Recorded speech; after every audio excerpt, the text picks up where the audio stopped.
Hey guys, what's up? Radman Toy Sherman here. Kumusta kayo lahat guys? Hope everyone is doing great.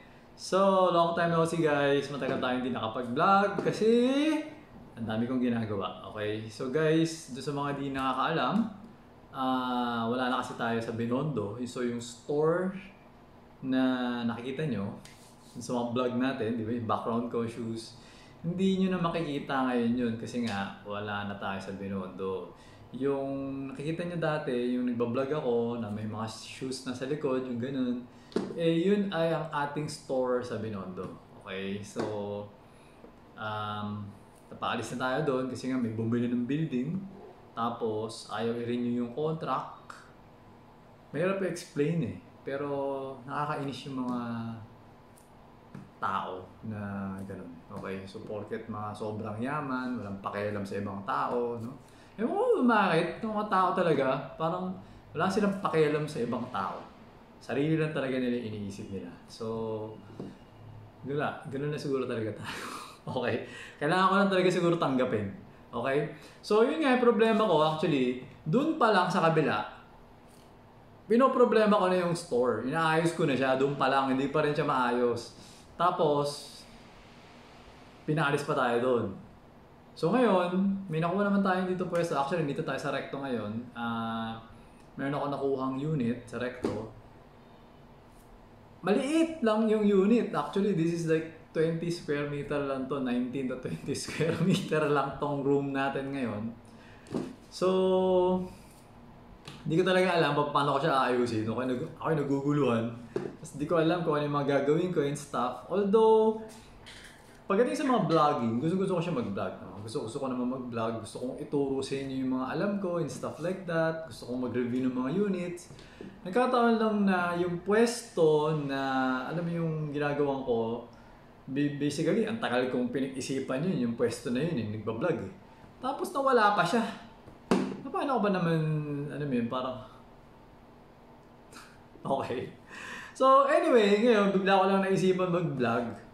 No, kasi nga, parang wala lang, naisip ko lang, parang i-try ko lang kung pwede kasi nga parang medyo nagiging comfortable na rin ako dito sa office ko ngayon. Yung tawag ko dito office ko, no? So naisip ko mag-vlog, okay? Kasi meron isang client na nagtanong siya, simple lang naman to, okay? Paano daw gamitin yung loader sa kanyang M4 magazine, okay? So meron isang client, Sir Ravi, okay? So this is for you. So si Sir Ravi bumili siya isang BCM, MCMR, no, na GBBR.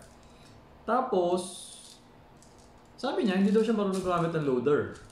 So actually, sir, hindi ko alam kung paano mo niloloadan yung magazine mo. Minamano-mano mo ba? Okay. So anyways, tuturo ko sa iyo paano siya i-load. Actually, may video na ako. Hindi ko alam kung... May video ako before regarding sa mga BCM, sa mga BFC. Hindi ko matandaan kung tinuro ko paano mag-load eh. Pero ito na, okay? So, ito, hindi ito siya BCM, pero same siya. Medyo same siya, no? BFC to, gawa to ni BFC. This is a magazine for yung mga SR16, yung mga Colt URGI. So, yung mga URGI yun. Tapos, ano ba? Basta yung mga ibang M4 ni BFC. Okay, so ito yung magazine. So, same naman siya dun sa BCM. Iba lang yung color, kasi yung BCM, di ba, itim. Tapos ito, wala siyang yung parang laser engraving na BCM. So, yun na naman yung difference. Pero, ito, yung mga laman loob, same lang naman. Okay? Ngayon, itong loader na hawak ko, this is the loader of GNG. Okay? Hindi siya kay BCM. Hindi siya kay BFC. Hindi ko alam kung saan ko nilagay yung kay BFC. Okay? So, makapansin nyo, yung BFC nyo, merong parang adapter. Okay? Yan, ganyan siya, parang ganun siya, tapos may adapter siya, di ba? So dito to nilalagay, kinakabit yan dyan. Okay? Kasi nga, pag maglo-load ka ng magazine ng VFC, so ito, igaganon mo siya, parang may...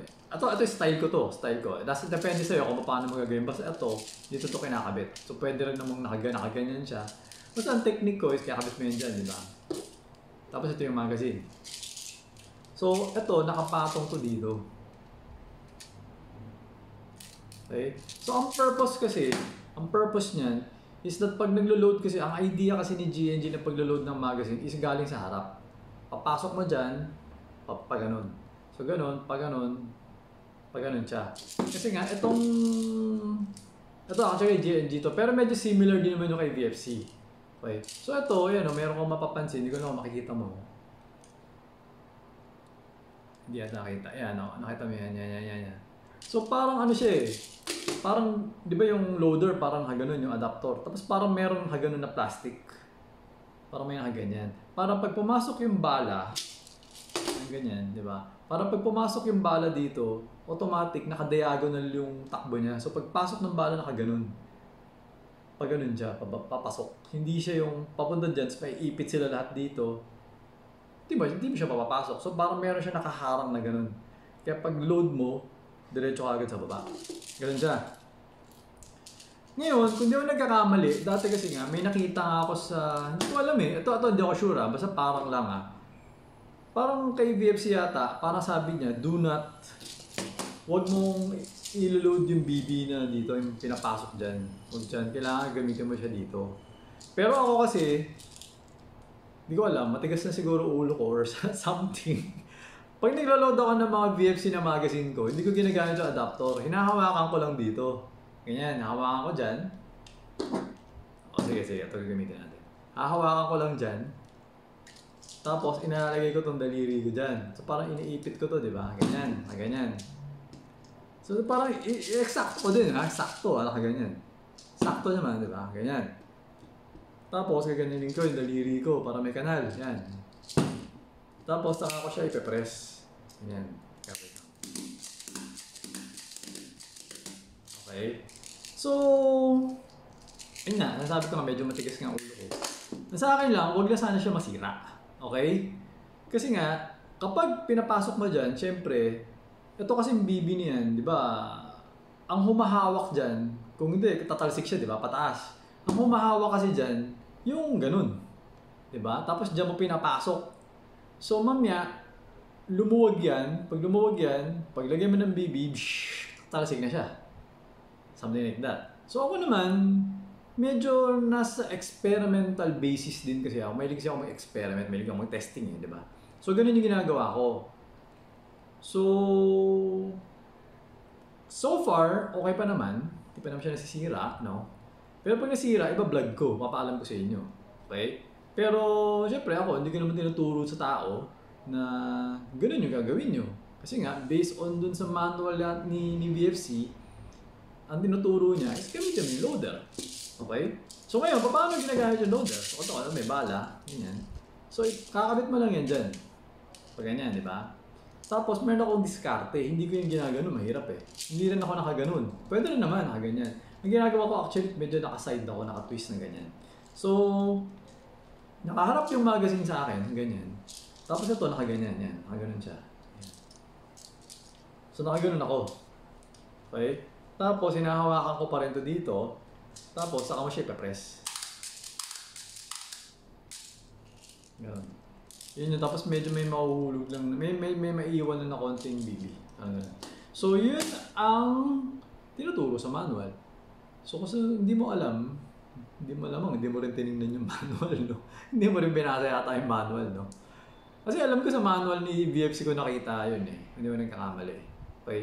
Kasi, yung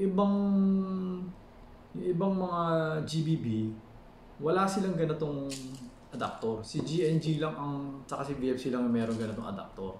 Ngayon, si GNG, okay, sa mga naka-follow sa ating FB page, naka-follow ko, makikita mo, meron ako ginagawang loading kanina, di ba?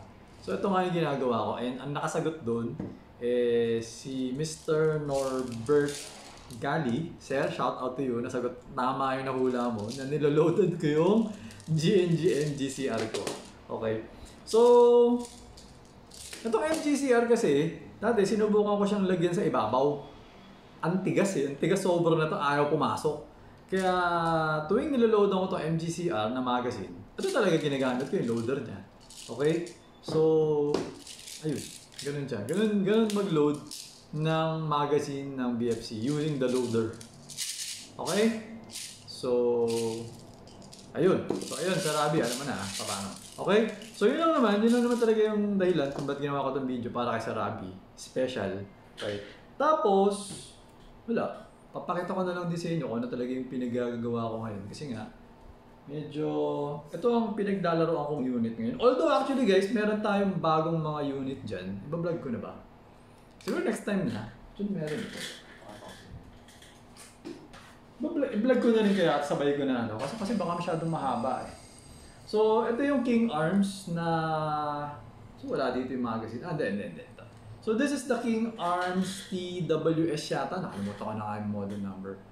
So, this is a GBBR, no? Gas blowback rifle din. Ayan. Tama, full metal din naman siya. Tapos, dalawa yung size nito. Mayroon isang mas maliit. Nandun yung isang mas maliit. So, ito, what's different about this is gumagamit to ng magazine ng Glock. So this is a WE Glock 17 mag or Glock 18 magazine or WE Glock 34 magazine. Okay. So itong GBBR na to compatible yung mga magazine ni WE. Okay. So ayan, open bolt siya kasi nga walang bala yung magazine natin. Okay. So, ito yung isang unit natin na hindi ko pa nabablog, na ibablog natin soon. Okay, so pwede siguro, bigyan ko na kayo ng short idea. Hindi naman siya adjustable, quick review, okay? Quick review. So, full metal, made in Taiwan din, made by King Arms. Tama ba? Oh, tama. Baka mali yung memory ko eh. Okay, made by King Arms, full metal. Okay naman siya. FPS na to nasa 380 lang yata FPS na to eh. Hindi siya malakas sobra. Okay naman yung unit. So, yun. Wala. Next time na siguro, vlog ko na lang ulit kung ano yung pwede. Basta yun yung isang maganda sa kanya. So, kunyari, for example, ako, di ba, Glock shooter ako. So, yung mga magazine ko, pwede kong gamitin dito. Tapos, yung stock mag kasi na to, mahaba. Hindi ko alam kung saan ko nilagay. Okay? Hindi ko makita. So, yung magazine niya, parang mga long mag siya, parang extended mag yung mga 50 rounds ng WE. Pwede rin yun dito. Okay? Yun na naman yung masabi ko dito sa unit na to. Okay? So, ayun, yun yung quick review. So, ito yung actually pinaglalaroan ko madalas. Hindi yun. Ito yun ngayon. Kasi nga, parang, ba't nga ba? Ito kasi M4 type. Tapos parang, hindi pa kasi ako tapos mag-testing na to eh. Pero ano ba, so far, parang medyo okay na rin ako. Wala na nata ako testing. Kasi wala na nasisira sa kanya. Kasi dati, di ba yung may issue tayo dito is yung bolt carrier group niya, di ba yung ibabaw, natatanggal. Teka. Matigas eh. So yung bolt carrier group niya, yung screw sa ibabaw, yung tanggalin ko na lang. Okay? So, pakita ko sa inyo. Para doon sa mga... So, parang gawin na lang natin ito. Follow up video ng GNG. Okay, so, ayan guys. Diba? So, ito yung bolt carrier group niya, diba? So, ito kasi, ang mga MGCR, parang aluminum kasi ito eh. Itong katawan na to, this is made of aluminum. Tapos ito, steel to. So, what happens? Tapos yung tornilyo niya, steel din. So, pag bumili ka ng bago, eventually, tapos ito, tumatama to dito eh. Meron to siyang parang shock absorber. Ito, may shock absorber to eh. Pag bumabalik, parang meron siyang shock absorber dito. Ito, yan. Nakita mo yan. Nakita mo yan. Yan yung parang spring, di ba? Yan yung shock absorber niya. Tingnan mo, papakita ko kayo. Umaba yung vlog ko. Didemo ko lang yung M4. Ang dami ko utang sa inyo na vlog eh. Dami tatanong sa akin, dami yun. Basta ayusin ko yung ano. More or less, baka magtuloy-tuloy na to. Yung corny kasi ng background ko eh, walang design. Kaya ayoko mag-vlog eh. Gusto ko sana may something dyan. Para medyo maganda naman, para colorful. Okay, so ayun, natin nyo. Ito nyo, ayan gumagalaw. So ayan, may spring siya eh. So, parang yan yung shock absorber. So, ito, kung gusto mo tanggalin yan, ito tatanggalin mo itong nasa ibabaw na to. Yan. So, counterclockwise if you want to remove the parang spring, parang shock absorber. So, yun. So, tumatama kasi yung bolt carrier dito. So, parang eventually, ito, parang matatanggal yung mga screw niya, tapos kumakalog na to. So, pag nagaganon, every time na ginagamit mo siya, parang sandali mo na siya gagamitin, then kailangan ihigpitan mo na siya, di ba? So, hindi mo siya pa pwedeng ituloy-tuloy kasi habang bumabaril ka, matatanggal yung tornilyo sa loob. Yun, na-experience ko yun. Doon ko na na-realize na, okay, hindi pala talaga siya pwede. So, ang gagawin mo, bibili ka na ng mga thread locker. Yung mga thread locker. Thread locker, marami yun, marami ka makikita. Like mga online something-something, mga online na bilihan. Yan. Meron silang thread locker, okay? Parang kung familiar kayo, parang Loctite. Loctite kasi parang brand yun eh. So, meron, pakita ko ba sa inyo yung nabili ko? Ayaw mag-advertise eh. Okay, so ito, papakita ko na, sige. Ito yung binili ko. Okay, binili ko siya sa Shopee. Ayan, sinabi ko na Shopee, pwede nyo naman ako sponsoran. Yan. So, sinubukan ko siya. Okay naman siya. Siya yung ginamit ko dito. Tapos actually, meron pa ngayon parang red. Yung red daw yata, parang mas... Ano ba yun? Stronger ba? Something? Or something. Basta, ito parang mas mild. Yung red, parang mas matapang daw siguro. Mas matigas or something. Or mas adhesive or something. So, yun ang nilagay ko dito. So, nung nilagay ko siya, mismo ito, yung sa ilalim niya, yung isang buo, parang pinatakan ko talaga dyan. Basta kasi parang may kanal yun sa ilalim, pinatakan ko. Tapos, dinigit ko, pinatong ko to sa ibabaw. Tapos yung tornilyo rin mismo, nilagyan ko din, tsaka ko siya in-screw. Ngayon, pag hinigpitan mo siya, hindi mo siya pa pwede higpitan na yung parang ganun, hindi. Basta higpitan mo lang siya just enough. Sakto lang. Kasi pag ginanon mo siya, kakainin niya yung aluminum. Kasi steel kasi itong tornilyo eh. Ito kasi aluminum eh. So just enough lang para ganun lang siya. Tapos, we let the thread locker do its work. No? So iniwan ko lang siya 24 hours. Then the next day, ginamit ko na siya. Ngayon, di ko alam kung nakailang putok na ako dito. Estimate, madami na eh. More than 1,000 na eh. Solid pa rin eh, hindi na siya talaga gumagalaw. So talaga nakadikit na talaga siya. Ngayon actually, meron ako isang sasabihin sa inyo. Nung time na natanggal yung, nakalas siya, nung time na nakalas siya, nung nililinis ko siya, may nakita akong parang mga maliliit na parang dumi, parang plastic na hindi ko medyo, ano ba to? Ano ba to? Grasa ba to? Ganyan. Pero hindi siya grasa eh, medyo matigas siya eh. Sa tingin ko, thread locker yun. So, ibig sabihin, nung kinabit to ni GNG, nilagyan niya rin ng thread locker. Nagkataon, yung thread locker niya siguro, nilagay niya sa tornilyo lang. Kasi sa tornilyo niya lang nilagay. So dahil dun sa mga shock, eventually natanggal yung thread locker kaya lumuwag siya sa tanggal. Ako kasi, pati itong mismo, ito, yan, yung ilalim niya, yung isang buo, nilagyan pa yan. So, ito siya mismo, nakadikit siya. Kasi nga thread locker, parang adhesive din naman kasi yan eh. So parang ito, nakadikit din talaga siya dito. Tapos yung tornilyo meron din. So, parang secure na secure siya. Nag-gets nyo? So, ayun. So far, medyo marami na ako naputok, pero pinuputok ko pa rin siya. And, hindi ba siya nakakalas. Okay? Ngayon, one of the reasons kung bakit ito yung medyo pinagagamit ko ngayon, okay? Eh kasi nga, naka-short stroke to eh. Okay? Nilagyan ko to ng parang mga bakal dito sa loob. So, hindi to nag-open bolt or open chamber kapag walang bala. Naka-short stroke siya. So, ibig sabihin yung cycle ng bolt, mas maiksi compared sa hindi ko siya nilagyan ng mga kalso dito. Gets mo? Kung yung dati, kung yung bolt carrier, umaatras ng kunyari, mayroon ma-explain eh. Short stroke siguro eh. Basta, panoorin niyo yung mga previous ko. Okay? Parang hindi umaba video. So, yun, naka-short stroke siya, so hindi siya nag-open chamber or open bolt kapag wala ng bala. Okay? So, ito, papakita ko sa inyo. Ayan, hanggang ganyan lang yun. Dapat, aatras pa yun eh. So, yun. So, ang advantage nung short stroking is mas naging mas solid yung feel kasi mas mabilis eh. Kasi ang tunay kasi na rifle, or kahit yung mga pistol, okay? So may papakita ko sa inyo na pistol, no?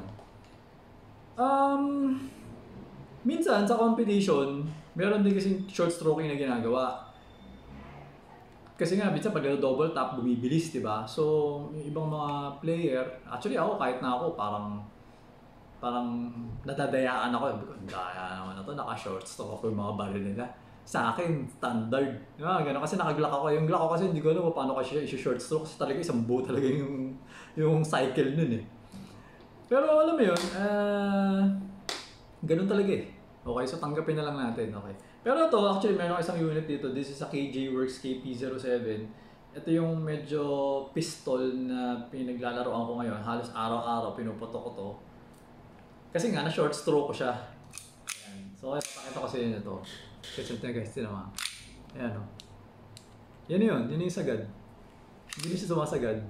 So ngayon, pag bumabaral ako dito, tapos yung gas na ginagamit ko is yung high power na gas, yung 14.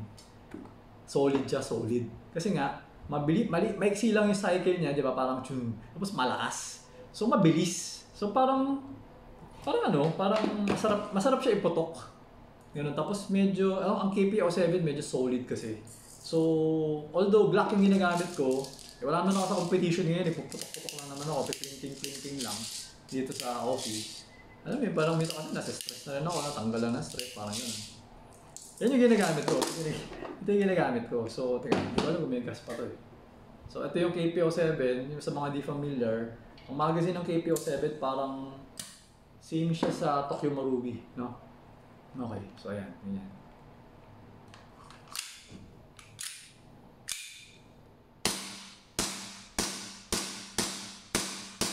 Solid yung feel, ang bilis ng cycle. Malakas kaso nga lang, malakas yung blowback niya eh. Okay, malakas siya mag-blowback compared dun sa sa competition, yung mga Gucci gun, yung mga mamahalin. Kasi yung mga Gucci gun, mga mamahalin na baril, yung mga umabot ng mga 50,000, 100,000, mahina lang kasi yung blowback nun eh.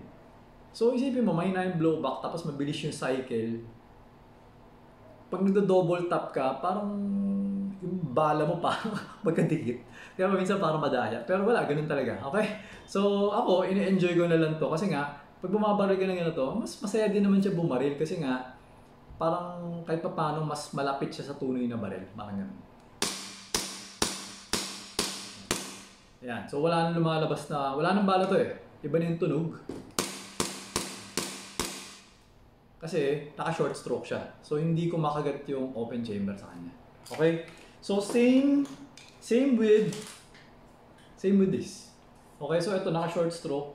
Ito may bala. Okay, so ayan. Pakita ko sa inyo. Diba may bala? Ayan. Check natin. May bala. Ayan. So paminsan kailangan ganun ginagawa nyo. Chine-check nyo yung chamber kung may bala ba para sigurado. Ayan. O nga pala, ito ay Aztec Blaster. Okay? Spitfire Tracer. Kinabit ko na siya dyan eh. Para kasi umiilaw. Para maganda tignan. Full auto. Ayan. Makapansin nyo. Diba? Pumabaril ako. Walang ilaw kasi nga wala nang bala lumalabas. Kasi nga, naka-short stroke siya, so hindi kumakagat yung open bolt sa kanya, open chamber. So, yun lang. Naglalaro lang naman ako eh. So, parang, hindi naman siya competition or hindi naman ako nag-war game, so dito lang ako pipilingking. So, pagka ganun, alam ko naman eh, kung may bala, wala eh, di ba? Kaya, okay lang sa akin. Pero pag sa competition, okay lang din naman na naka-short stroke actually. So, diskartehan mo lang, bilangin mo lang yung bala. And para alam mo kung kailangan mag-change mo. Kasi may bumabaril ka. Ba't di tumutumba yung plate? Kaya pala, wala pala lumalabas na bala. Di ba? O kaya, may binabaril ka na board. Pag baril mo, bubog, dinoble tap mo yung board, chik-chik, umalis ka na kagad. Tapos, pagdating, shooter, verify! Walang tama yung board mo, walang butas. Binaril ko yan eh. Hindi ka naman nag-change pag wala ka na palang bala. Kasi naka-open chamber ka eh. Hindi nag-open, ay hindi, naka-short stroke ka eh. So hindi siya nag-open bolt. So hindi mo alam, wala nang bala. Yung mga ganun. So may mga diskarte eh. Kaya kailangan, pag sumali ka ng competition, binibilang mo yung bala. Yung nga, kaya sabi ko nga sa inyo, pag bumibili kayo ng airsoft, umaba yung video natin, no? Bumibili kayo ng airsoft, di ba? Kunyari, for example, to single stock to, di ba? Pag sumali kayo ng competition using the 1911, ang bala niyan, maximum was 10. Okay? So, pag sumali kayo sa Classic Division, ang bala ng Classic Division, it's either 7 or 8. Hindi ko memorize, no? Hindi ako shooter ng Classic Division. Ay, tama ba? 10. O single stock. Single stock yata eh. Single stock yata, 8 yata. 8. Okay? Tapos, kapag sa PPSA, yung Action Air, Classic, 10 yata. Ganun yung bala. So, ito, kaya to kahit na 20 yata eh. Huwag mo gagawin. Kasi pag bumabaril ka, una-una, payat lang to eh. Kulang yung gas. Di ba? Hihina yung blowback mo. Hindi na, syempre, umpisa malakas, boom, boom, boom. Tapos biglang humihina na. Pangit eh. Pangit yung feeling eh. So, maganda, consistent yung feeling mo. Pag malakas, malakas. Parang ganun. So, lalagyan mo, maximum of 10 lang. Huwag mo siya lalagyan na sobrang dami. So, kunwari, gumagamit kayo ng Glock 17, ang tunay kasi na, ang Glock 17 kasi yung tunay, yung number ng bala niya is 17 lang. So, 17 lang lagay mo, maximum na yun. Huwag mo kahit pwedeng 25, huwag mo lagay 25. 17 lang. So, bilangin mo pag naglalaro ka, bilangin mo. Para masanay ka, mamaramdaman mo eh. Ganun siya. At doon sabi ko dating video, pag napanood nyo, di ba? Minsan, nagpa-practice ako, hindi ko na nabibilang kasi pag-practice lang eh.